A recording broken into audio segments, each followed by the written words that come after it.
It's been said that Bigfoot exhibits nocturnal behavior, perhaps to hunt or to avoid detection. Imagine being led far into the wilderness by an entity that was previously only believed to exist in stories.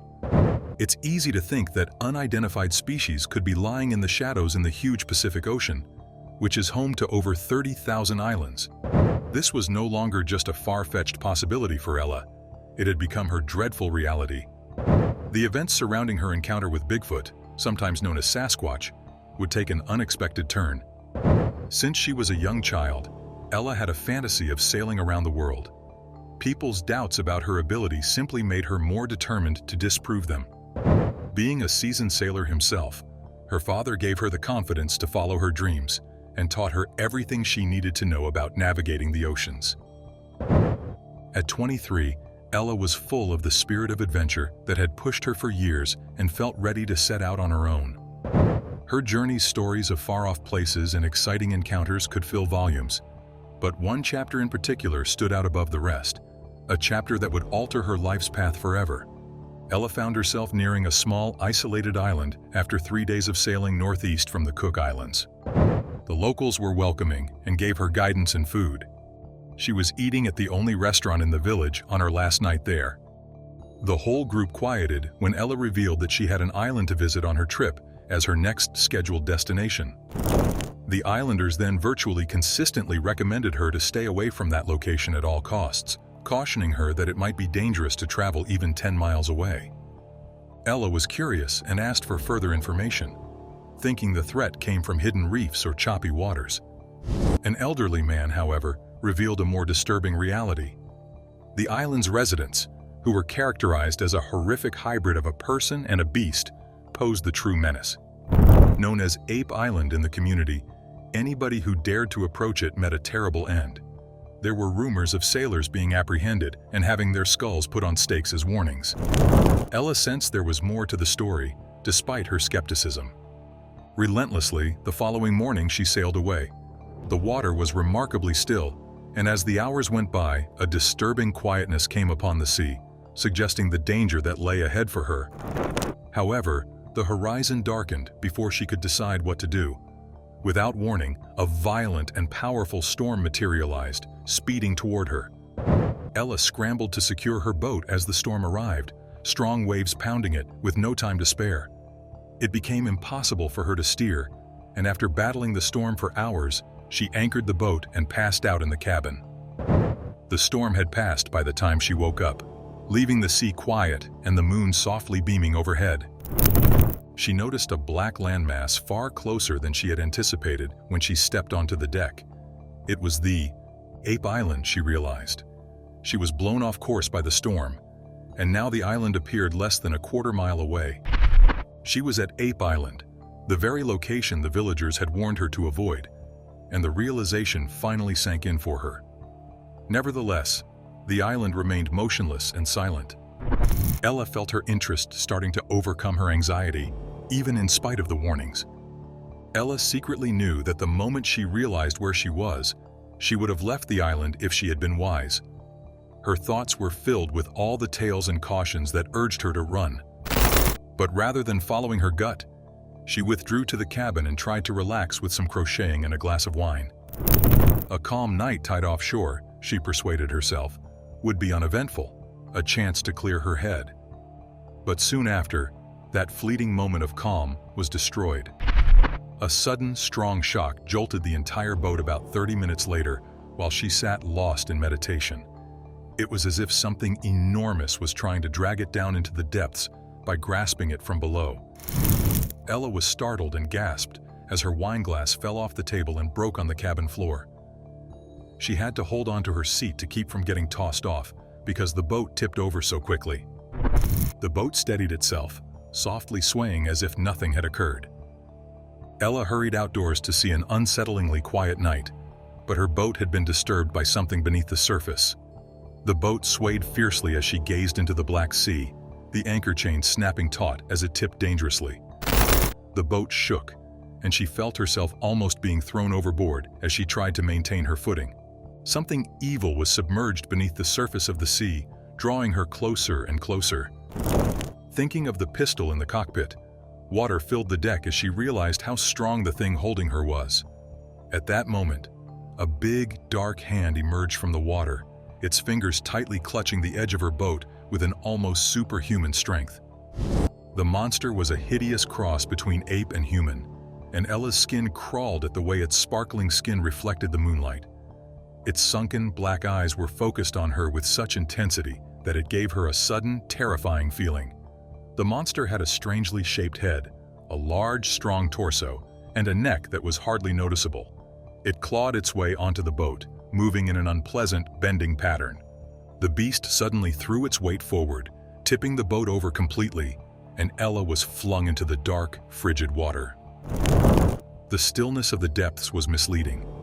She sensed something moving all about her, the clear impression that whatever had attacked her was still in the area.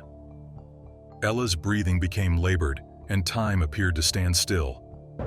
She tried to remain silent as she slowly surfaced, desperate. She didn't even get a chance to breathe before something strong grabbed her ankle and pulled her beneath. Her lungs filled with water, and in a flash of panic, everything turned dark. She heard the sound of breaking waves as she woke up. Tired and dazed, she lay on the gritted beach, wishing for a moment that she had made it away. However, the terrifying reality struck her as soon as she opened her eyes. A shadowy figure towered overhead, its gaze fixed on hers. After what seemed like a lifetime, the creature eventually turned its head and raised an odd-looking arm. Its steadfast gaze was disturbing. More figures appeared out of the thicket in response, making their way down to the coast where Ella lay in a gradual way.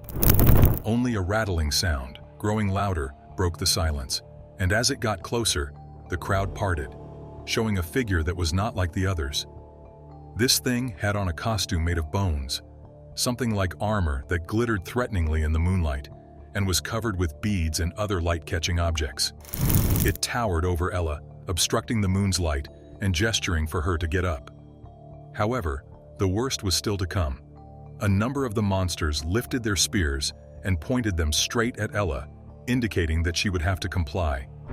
Expecting her to follow, the leader donning bone armor turned and started to walk away. Ella felt as though the spears were leading her toward a terrible end, and she was forced to advance with their sharp points behind her. They led her farther into the woods and away from the beach. They came to a huge hut with a palm leaf roof after what seemed like forever. Ella was encircled by tall individuals brandishing guns and had no way out, so she was filled with guilt for disobeying the villagers' warnings. Standing close to the chilly stone table, she thought that this might be it when a second figure with a big stone sword came out from behind a curtain. Sitting on a modest throne, the tribe's chief observed the sight with detached eyes. Ella was pulled down by two of the animals, who gripped her arms and pressed her head up against the ruthless stone. The guy with the blade raised it above his head, ready to attack, and she braced herself for the worst. Ella closed her eyes tightly, bracing herself for what was to come. A loud snap sounded in her ears instead of pain. She opened her eyes, startled to find she was still alive. Next to her head, a coconut had broken open, making the sound. The executioner grinned and gave her the coconut, which surprised her and made the entire tribe laugh. Ella took the coconut, still trying to process what had just happened. She was shocked and confused. The leader, wearing a suit of bone armor, motioned for Ella to approach and take a seat next to him. A younger tribal member, who appeared to know a little bit of English, carefully and slowly interpreted the leader's statements.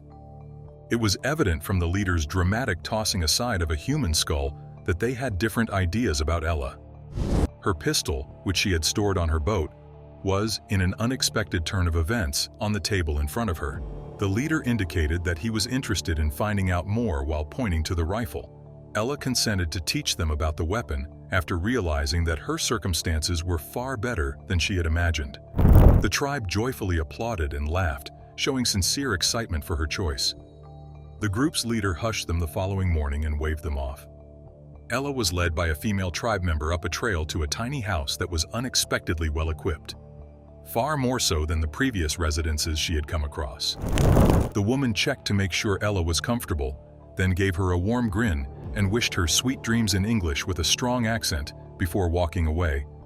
However, This did not mark the end of Ella's struggle. Leaving them alone, she started to wonder how these animals understood English. Had they ever come into contact with humans, even worked alongside them? Whatever the response, one thing was certain. Ella had to come up with a strategy to get off the island. Ella considered her alternatives and finally fell asleep, her anxious thoughts soothed by the far-off sounds of the ocean. She was just getting up when there was a soft knock on the door. Ella hesitated, unsure how to react in such an unexpected scenario. However, the guest didn't hold out for an invitation. It was the same female creature she'd seen earlier. She entered the room respectfully, knelt down in front of Ella, and said, "Breakfast," holding out a basket full of odd-looking fruits that Ella was unable to identify. Ella thanked her, but was too nervous to eat much as the woman cleaned the room. It seemed that she had been given the responsibility of taking care of Ella, much like a hotel maid, and making sure she was comfortable. Alana, the woman identified herself, urged Ella to ask for everything she might require. The creature's surprising warmth and gentleness surprised Ella, as they stood in stark contrast to her earlier anxieties. Ella began to feel a glimmer of hope at this new dynamic. Maybe there was a way to work through this peculiar circumstance, to continue planning her escape while simultaneously finding out more about the tribe.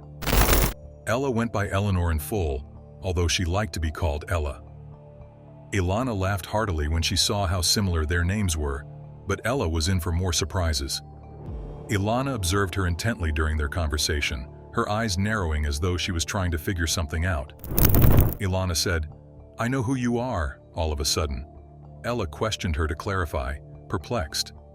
Ilana went on, "Foretelling. You are the divine woman who destroys the rivals." She hastily added, for the time being, Ella should keep this information private. To Ella, the idea of being a part of a prophecy felt nearly ridiculous, which only made Ilana's remarks more confusing. Before Ella could ask more questions, Ilana insisted it was crucial that she go with her to visit the chieftain, Anella, at his hut. Ella, torn between curiosity and fear, trailed after Ilana outside. She was shocked to realize that a platform had materialized out of nowhere. They continued along the trail, while Ilana, in a sudden show of power, raised the platform with Ella on it and carried her overhead. They passed through what appeared to be the beginnings of a settlement, with little homes and clearings popping up here and there, before making a right turn at a fork in the path. The route soon came to a vast enclosure with a wall of sharpened sticks surrounding it. In the middle of the enclosure was a structure defended by animals that appeared powerful and strong. The guards gave them permission to enter and alerted the others to their presence by calling up the hill. The chieftain came up to Ella with her gun in his hand. He was wearing bone armor. He bowed, handed the rifle back to her, and led her into a poorly constructed shooting range that was situated behind his big hut. Simply pointing to a target, he gave the order, "Show." Ella raised her gun and shot. Her shot was a little off, but it looked nearly magical to the creatures. They cheered, and she felt inspired to try again. Her second attempt was better, drawing much more excitement from the onlookers. But when one of the fighters moved up and asked to have the gun, the mood changed. Ella hesitantly gave it to the thing, watching with a growing sense of unease as it pointed the barrel at itself. She moved quickly to correct him just in time. With a burst of laughter, he fired, but things quickly got out of hand. The other warriors became terrified as he started aiming the gun at them. The warrior shot the gun multiple times until it was empty, confused by its abrupt stop, not understanding why it had stopped working. However, this was not the end at all. The chieftain stepped in and took the pistol back from the careless warrior, hitting him with a big stick. With a confused and angry expression, he gave it back to Ella. The chieftain appeared to be unable to understand the need for extra ammo, so, after a brief explanation, the group's mood drastically changed. The chieftain, believing Ella to be a liar, declared that Ella would suffer the same punishment they had planned for their rivals. Ella was guided back in the direction of the stone altar.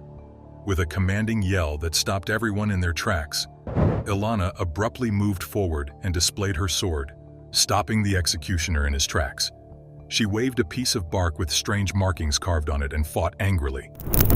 Ilana clarified that Ella was a woman of God sent to aid them in defeating their enemies, according to the prophecy, and was intended to seem as one of their own.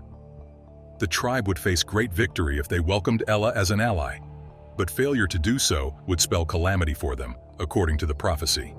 The assembly listened closely, a tense stillness falling. The chieftain looked unsure, his eyes darting between Ella and Alana while he considered the contradicting information. Raising her voice over the silence, Ilana insisted that Ella should be welcomed rather than harmed because the signals were obvious. As everyone held their breath in anticipation of the chieftain's decision, the atmosphere was charged with suspense. The chieftain nodded after what seemed like a lifetime, dropping his head in grudging acceptance. As he moved forward, he promised to treat Ella like a guest rather than an opponent. Ella felt a surge of comfort sweep over her as the crowd cheered, even though she knew the threat was still there. The day after, Ella was shown to a tiny house that was noticeably cozier than the one she had been staying in. She was told she was allowed to explore the village, but that there were several locations she should avoid by a young tribe member who spoke some English. Ella nodded, ideas buzzing through her head about plans. Although she was aware that she had been granted another chance, she also understood that she had to find a way off the island before things might turn bad once more. She was determined to leave the tribe because she knew that every second she spent there could end in disaster. Ella realized she had to figure out how to get off the island. She didn't trust the flimsy peace that enveloped her, even if she felt safe for the time being. She chose to go along for the time being, hoping for a chance to get out. She watched the tribe carefully every day, getting to know their customs and habits, all the while being acutely aware that there might be a possibility at any time for her to escape and find her way back to her boat or find another way out. She knew the stories of the island and its people, and she was aware of how vulnerable she was. It would not be simple, but Ella was prepared to pay whatever price to get her independence back. She stayed alert, always prepared for whatever may come next, even as the days blurred into a haze of ceremonies and get-togethers. A question remained over her head. Would she get to escape Ape Island? Or would she have to keep acting out the role they expected of her while she waited for an opportunity to escape? It would take time to find out, but she was ready for anything. Ella struggled to decide whether to accept the part she had unintentionally been given in the tribe's prophecy or make a risky break for herself. There was a constant reminder of the thin line separating freedom and survival because of the anxiety around her decision. If you were captivated by this extraordinary story of Bigfoot, then don't forget to subscribe to our channel for more incredible stories and mysteries that explore the unknown.